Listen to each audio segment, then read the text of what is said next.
luck. This went great. Hey guys, it's Libby.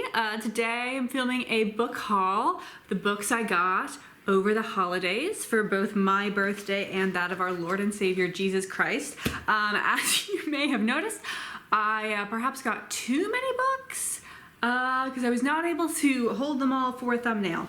I probably could have stacked them better. I did a mass market one in the middle. That's never a good idea. Anyway, so first book I want to talk about, it was actually not a Christmas present. It was a oops, Libby, I bought 2 copies of this book. Do you want one? From my mom, which, hey, I will take.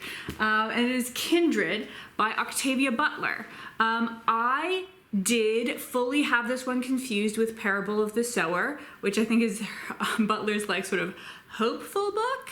But this one, I just recently saw Rachel from Kalinati doing she read it in December or possibly November, and she said this was the most difficult book that she read that month. So I'm probably not going to be jumping right into this. I think I would like to get nice and cozy in the Biden administration, because this is about a woman who time travels back to slavery times, and she's black, so it's bad. It's pretty bad. Let's go ahead and read the first sentence. I lost my arm on my last trip home. This one, I'm not ready. Next one is a work of nonfiction. I actually got quite a lot of nonfiction, probably split it half and half, fiction and non this year, which is not a problem for me. So this is women's work, The First 20,000 Years by Elizabeth Wayland Barber. I actually saw Elizabeth Barber speaking at Costume College. She was one of the guest speakers. Yeah, she has, I believe her degree is in archaeology, but she is one of like the lead academic people who is studying early textile and garment creation. And this is a survey of her work about clothing production and what that means. I'm holding books on my lap and they're falling off. What that means for society in the Stone and Bronze Ages. The first sentence, let's see, shall I give you preface, introduction, or main text? Let's just go for the main text. Let's get into it. For millennia, women have sat together spinning, weaving, and sewing. Continuing on with the next book, it's actually also by an author that I have seen give a lecture. That is What Matters in Jane Austen by John Mullan. I heard about this book from Katie at Books and Things. This is 20 Crucial Puzzles Solved. It's about sort of, I don't know, I'll just give you some chapter titles. What do the characters call each other? Who dies in the course of her novels? Why is it risky to go to the seaside? Is there any sex in Jane Austen? Yeah, so it's about looking at particular themes in Jane Austen's work. And after seeing Katie rave about this book, I was at the Bath, the Jane Austen Festival at Bath, which happens every September, except when there's a global pandemic. So yeah, I went in 2019 and I attended John Mullan's lecture, which was pretty fun. It was about idiolects. So that's like a dialect is a way of speaking that a group of people has. An idiolect is a way of speaking that an individual has. So what makes your speech different than other people's? So he was talking about idiolect in Jane Austen. And at one point he had us guess, he would put up a quote and we had to guess who said it. I think I only got like 1 out of 6 of them right. They were pretty hard. First sentence of this puppy. I'll do the introduction because these are like more, the chapters are less connected. So giving you the first sentence of one chapter is not as good of a preview of sort of the whole book. Did Jane Austen know how good she was?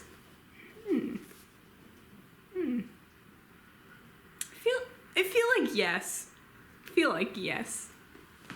She may not have admitted it to you, but also she may have. Next one, let's do, I've actually already read this. I squeezed it in at the end of December. It is Bryony and Roses by T. Kingfisher.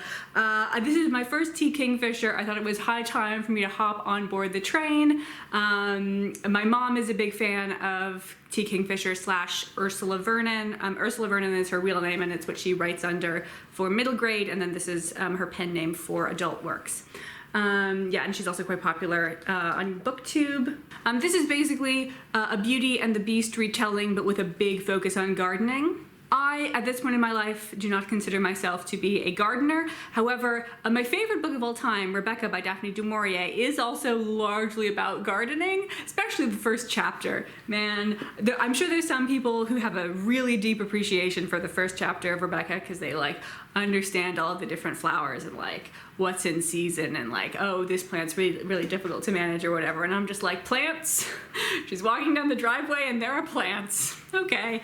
Yeah, so I'm perfectly happy to read about gardens, even though I don't know that much about them. Although, guys, I gotta say, it began before I read this book, but this book certainly helped it along.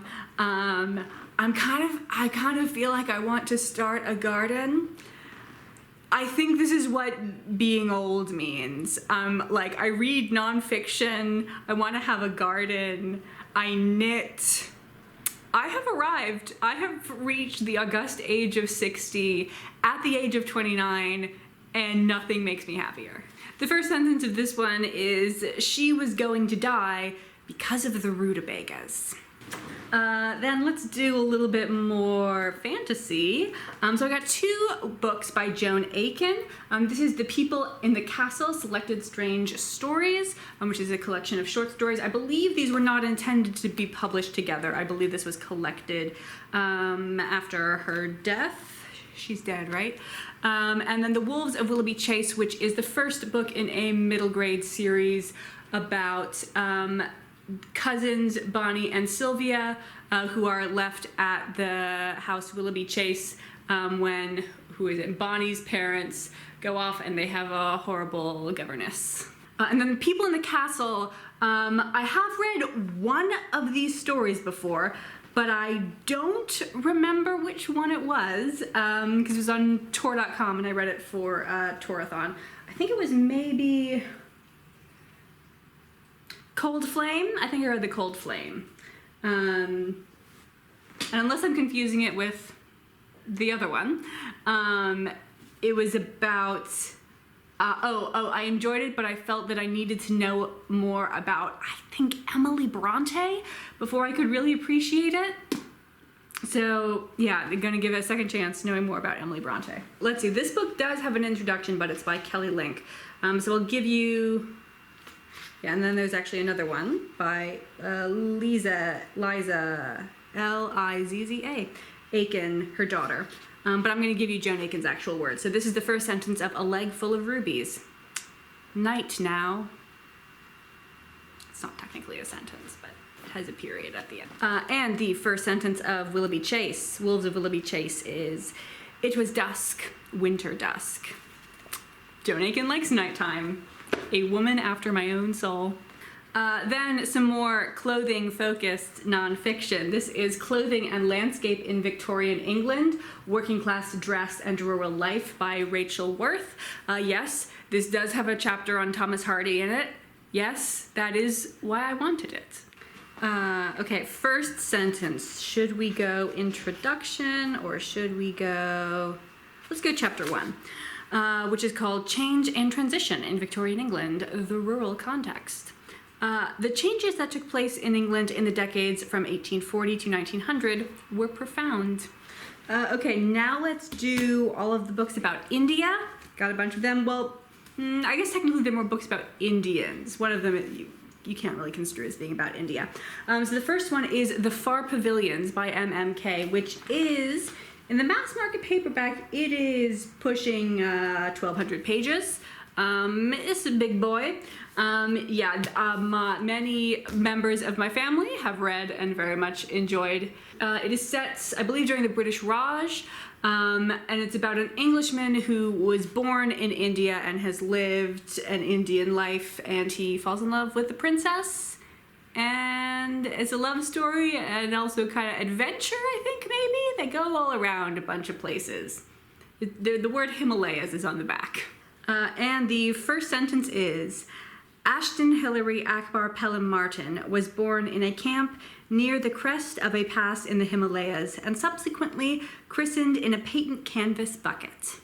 Next one is nonfiction. That one was fiction. And this is from my spouse.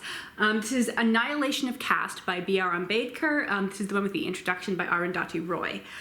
So, let's see, how did I first find out about this book? I think I just searched Arundhati Roy on YouTube. But I'm interested in reading some Arundhati Roy, and I wanted to see like if they had interviews or like if people had reviewed her books, and I actually ran across an interview with her about writing the introduction to this book and sort of what the purpose of this book was. So Annihilation of Caste is a speech that was written by Dr. Ambedkar in 1936. It was intended to be given at a like conference of, basically a conference about like Indian self-governance post British imperial rule. And he wrote the speech, submitted it, and then they told him that he was not allowed to give the speech. But basically the caste system is necessary to Hindu cosmology. Hindu cosmology doesn't really make sense if the caste system doesn't exist. And the caste system is pretty bad for the people who are casteless, the untouchable ones. They are unclean, regularly, even in modern day, but even more in the 1930s. Dalits, or untouchables, were sexually assaulted, murdered, other stuff that is gross enough that I'm not going to tell you, but, bad. And so his actual speech is about moving India away from Hinduism. Ambedkar was raised Hindu but converted to Buddhism, and he was actually opposed to Gandhi. So Gandhi was of the Hindu reform movement, which was keeping the caste system in place but providing additional security for Dalits. And Ambedkar was like, no, just gotta burn it down, throw it out. And he was trying to get people to convert away from Hinduism. So there's actually a whole lot in this little book. So there's this speech, which is this part, which also has a lot of copious notes, footnotes, which I expect I will need. The introduction by Arundhati Roy, the notes plus the introduction are this section of the book. And then there's a section called the Ambedkar-Gandhi debate at the end, which I do not think is actually a debate between the two of them, but is a collection of journalistic writing that they and maybe also other people did on the issue of Dalits and reform. I'm gonna give you the first sentence, both of Arundhati Roy's introduction, because it's like half the book, and of Ambedkar's speech. So her introduction is called The Doctor and the Saint. Annihilation of Caste is the nearly 80-year-old text of a speech that was never delivered. And then first line of his speech. Friends, I am really sorry for the members of the Jatpat Todak Mandal who have so very kindly invited me to preside over this conference.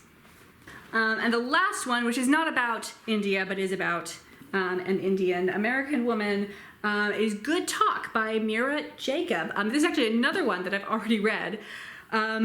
You're going to be hearing a lot about this book in the coming days because it was really good. So this is a graphic memoir. It says a memoir in conversations. Mira Jacob is a Christian Indian, or she was raised Christian Indian. I assume she's an atheist.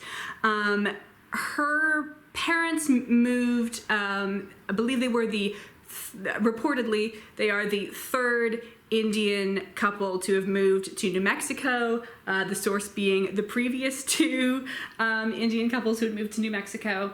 So she grew up in New Mexico, moved to Brooklyn, married a white Jewish man, and it starts off with conversations with her son, who's mixed race, about race, because the book is written from when her son's maybe 6, 7, 8, in that range, and he gets really into Michael Jackson. He's like, so is Michael Jackson white or black?